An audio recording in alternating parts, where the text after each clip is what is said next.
इस प्रकार भगवान के समझाने पर अर्जुन ने फिर सवाल किया।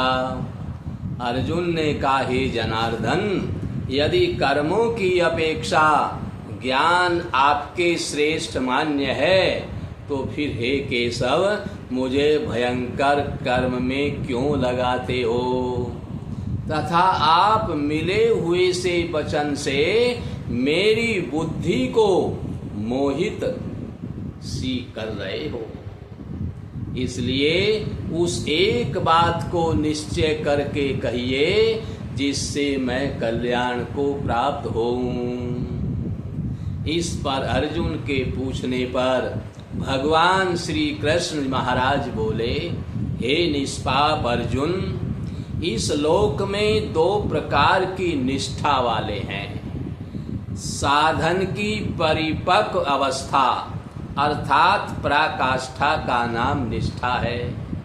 माया से उत्पन्न हुए संपूर्ण गुण ही गुणों में बरतते हैं ऐसा समझकर तथा मन और इंद्रियों और शरीर द्वारा होने वाली संपूर्ण क्रियाओं में कर्तापन के अभिमान से रहित होकर सर्वव्यापी सच्चिदानंद घन परमात्मा में एक ही भाव से स्थित रहने का नाम ज्ञान योग है।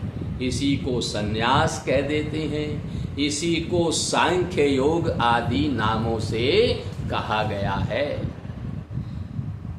मेरे द्वारा पहले कही गई है ज्ञानियों की ज्ञान योग से और योगियों की निष्काम कर्म योग से, परंतु किसी भी मार्ग के अनुसार कर्मों को स्वरूप से त्यागने की आवश्यकता नहीं है, क्योंकि मनुष्य न तो कर्मों के न करने से निष्कर्मता को प्राप्त होता है, यानी फल और आसक्ति को त्याग कर भगवत आज्ञा अनुसार केवल भगवत अर्थ समत बुद्धि से कर्म करने का नाम निष्काम कर्म योग है।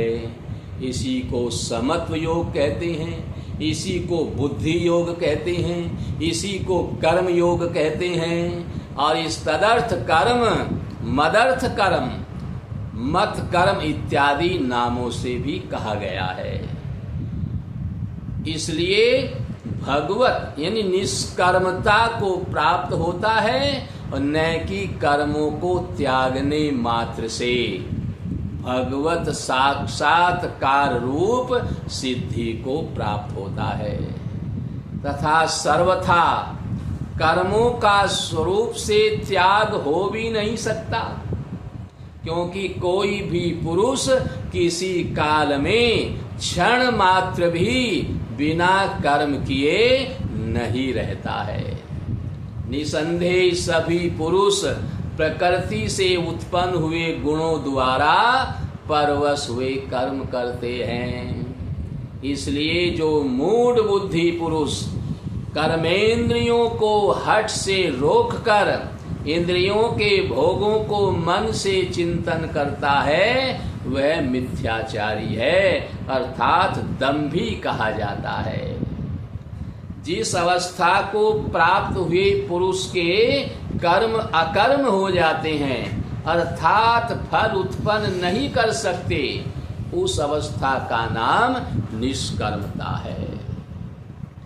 कोई भी फल की कामना आप करेंगे तो फल जब तक नहीं मिलेगा तब तक आपको उसमें आस्था नहीं रहेगी, क्योंकि आपने कामना से किया है। अगर निष्काम कर रहे हो तो फिर आस्था अपने आप बनी रहेगी। आस्था पहले थी तभी तो कर रहे हो, लेकिन जब करते करते फल नहीं मिला, आपको इसकी कामना थी, तो आस्था समाप्त हो जाएगी। फिर आप अपने मार्ग से च्युत हो जाएंगे, गिर जाएंगे। इसलिए निष्काम कर्म योग पर ही भगवान ने ज्यादा जोर दिया है। निष्काम कर्म योग करना है। यानी अपनी शरीर देह गेह की भी चिंता नहीं करनी है, शरीर संसार की भी चिंता नहीं करनी है। आप संन्यास लेकर के जंगल में जा कर के बैठ गए, घर द्वार भी छोड़ दिया, रुपया पैसा छोड़ दिया, लेकिन वहां भी शरीर को मोटा ताजा करने की चिंता लगी हुई है। खाने को नहीं मिला, बढ़िया नहीं मिला, ये नहीं मिला, वो नहीं मिला। संन्यास लेने के बाद तो चाहे आप सूखे पत्ते खा करके ही रहें, उसमें भी संतोष करें। अगर शरीर को मोटा ताजा करने की इच्छा है तो फिर आप सन्यासी कहाँ हुए, शरीर भी तो संसार का है। इसलिए हे अर्जुन, जो पुरुष मन से इंद्रियों को वश में करके अनासक्त हुआ कर्मेंद्रियों से कर्म योग का आचरण करता है, वह श्रेष्ठ है। इसलिए तू शास्त्र विधि से नियत किए हुए स्वधर्म रूप कर्म को कर।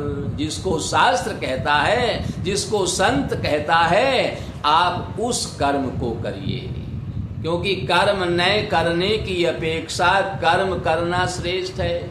आप कहोगे जब मेरी कामना ही नहीं तो मैं कर्म क्यों करूं, लेकिन बिना कर्म किए तो रह ही नहीं सकते।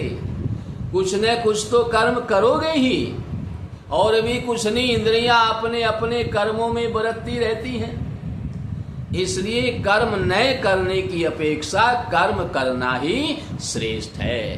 तथा कर्म न करने से तेरा शरीर निर्वाह भी सिद्ध नहीं होगा। हे अर्जुन, बंधन के भय से भी कर्मों का त्याग करना योग्य नहीं है। मैं संसार के बंधन में क्यों करूं, विवाह क्यों करूं, विवाह करूंगा तो बंधन में बंध जाऊंगा, कमाना पड़ेगा, धन लाना पड़ेगा, सेवा करनी पड़ेगी। इस भय से आप विवाह नहीं कर रहे हैं तो आगे अपने कर्म से गिर जाएंगे। इसलिए कर्म करना ही श्रेष्ठ है, कर्मों का त्याग करना योग्य नहीं है। क्योंकि यज्ञ अर्थात विष्णु के निमित्त किए हुए कर्म के सिवा अन्य कर्म में लगा हुआ ही यह मनुष्य कर्मों द्वारा बंधता है। इसलिए अर्जुन, आसक्ति से रहित होना है। कर्म तो करना है पर उसमें आसक्ति नहीं होनी है, उसमें कामना नहीं होनी है, उसमें ममता नहीं होनी है। कामना आसक्ति ममता का त्याग करके कर्म करना है। उस परमेश्वर के निमित्त कर्म का भली भांति आचरण कर। कर्म न करने से तू पाप को भी प्राप्त होगा, क्योंकि प्रजापति ब्रह्मा ने कल्प के आदि में यज्ञ सहित प्रजा को रचकर कहा कि इस यज्ञ द्वारा तुम लोग वृद्धि को प्राप्त हो। लोक पिता ब्रह्मा जिसने सृष्टि की रचना की है, उसने शुरुआत में ही कहा, और यह यज्ञ तुम लोगों को इच्छित कामनाओं के देने वाला होवे। ये लोक पिता ब्रह्मा जी ने कहा था। तथा तुम लोग इस यज्ञ द्वारा देवताओं की उन्नति करो, और वे देवता लोग तुम लोगों की उन्नति करें। इस प्रकार आपस में कर्तव्य समझकर उन्नति करते हुए परम कल्याण को प्राप्त होगे। तथा यज्ञ द्वारा बढ़ाए हुए देवता लोग तुम्हारे लिए बिना मांगे ही प्रिय भोगों को देंगे। उनके द्वारा दिए हुए भोगों को जो पुरुष इनके लिए बिना दिए ही भोगता है, वह निश्चय ही चोर है। कारण कि यज्ञ से शेष बचे हुए अन्न को खाने वाले श्रेष्ठ पुरुष सब पापों से छूटते हैं, और जो पापी लोग अपने शरीर पोषण के लिए ही पकाते हैं, वे तो पाप को ही खाते हैं। क्योंकि संपूर्ण प्राणी अन्न से उत्पन्न होते हैं, और अन्न की उत्पत्ति वृष्टि से होती है तथा वृष्टि यज्ञ से होती है, और वह यज्ञ कर्मों से उत्पन्न होने वाला है। आप कर्म ही नहीं करोगे, यज्ञ ही नहीं करोगे तो वर्षा कैसे होगी, और वर्षा नहीं होगी तो अन्न कैसे होगा, और अन्न नहीं होगा तो आपको शरीर पोषण कैसे होगा। तथा उस कर्म को तू वेद से उत्पन्न हुआ जान, और वेद अविनाशी परमात्मा से उत्पन्न हुआ है। इससे सर्वव्यापी परम अक्षर परमात्मा सदा ही यज्ञ में प्रतिष्ठित है। हे अर्जुन, जो पुरुष इस लोक में इस प्रकार चलाए हुए सृष्टि चक्र के अनुसार नहीं बरतता है, अर्थात शास्त्र के अनुसार कर्मों को नहीं करता है, वह इंद्रियों के सुख को भोगने वाला पापायु पुरुष व्यर्थ ही जीता है।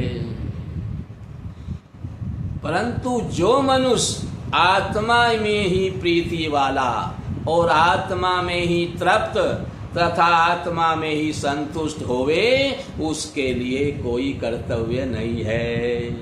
क्योंकि संसार में उस पुरुष का किए जाने से जो भी कोई प्रयोजन है, कोई प्रयोजन उसका है नहीं। मुझे इस कामना से करना है, ये मिल जाए वो मिल जाए, वो कर्म करता है पर उसका कोई प्रयोजन नहीं है, कोई कामना नहीं है। और न किए जाने से भी कोई प्रयोजन नहीं है। अगर मैं नहीं करूंगा तो मुझे ये नहीं मिलेगा, मेरा नुकसान हो जाएगा, ऐसा भी कोई प्रयोजन नहीं है। करे तो ठीक, ना करे तो ठीक। तथा इसका संपूर्ण भूतों में कुछ भी स्वार्थ संबंध नहीं है, तो भी उसके द्वारा केवल लोकहितार्थ, लोकहित के लिए कर्म किए जाते हैं।